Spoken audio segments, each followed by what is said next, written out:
Zillow says your house is worth what? When did they come and see it? If you're thinking about making a move and going off of Zillow's estimated value or Zestimate, you could be throwing a whole lot of money, energy, or both out the window. In this video, I'm going to walk you through what a Zestimate is, why it's really tough to base a list price off of it, and the proper way to evaluate your home value to hopefully put a lot of extra money in your pockets. If we haven't met yet, I'm Anna Kenny, a Northwest Indiana realtor and expert on this unique market. Okay, let's start with what a Zestimate is. According to Zillow's website, they incorporate public information, MLS info, and user-submitted data into their proprietary formula. How many Zillow users are actually taking the time to go online and submit their info? I have no idea. Supposedly, they also take into account home facts, location, and market trends. Beyond the obvious major issue that no one from Zillow has stepped foot in your house, in your neighborhood, or likely in your town, let's geek out for a minute and look at the stats on their accuracy. Again, according to Zillow's website, there are 22,000 homes with a Zestimate in Indiana. Do you know approximately how many houses are in our state? Almost 3 million. That means Zillow has given value to less than 1% of the homes in our state. What do you think their accuracy rate is if they've identified less than 1% of our homes? Well, funny I should mention that because they claim that nationally their off-market values have an error rate of 7%.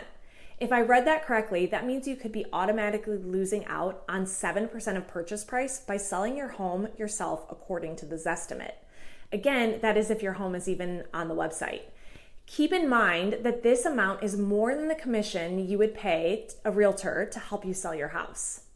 Now let's talk about the proper way to evaluate your home value and land on a list price. It's a combination of an art and a science for sure. The way that I like to start is to use the parameters that a typical appraiser would use.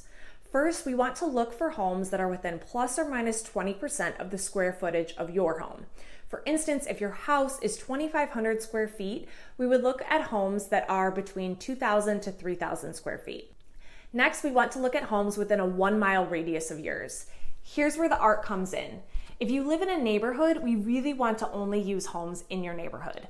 Conversely, if you're in the country, but there's a neighborhood a few blocks away from yours, we'd likely want to just stick with the country homes. Of course, it totally depends on your house and the ones around it. We would look for similarities. Again, this is where it can be less of a science and more of an art. If we can't find homes within that 1-mile radius, we'll start to go out further and further until we find good comps. Finally, we want homes that have sold within the last 6 months, but we can use homes up to 1 year if they're similar. With this ever-changing market, the newest sold homes are better pointers to what your home will sell for. All of this to say, Zillow does not have access to all of this information. This information comes from the MLS, and although Zillow does get a lot of it, they do not always get sent all of this information. Sometimes Zillow is only off by a little, or sometimes they're off by a big giant crater. The only way to know for certain is to have a home evaluation done by a real person to see what it is really worth.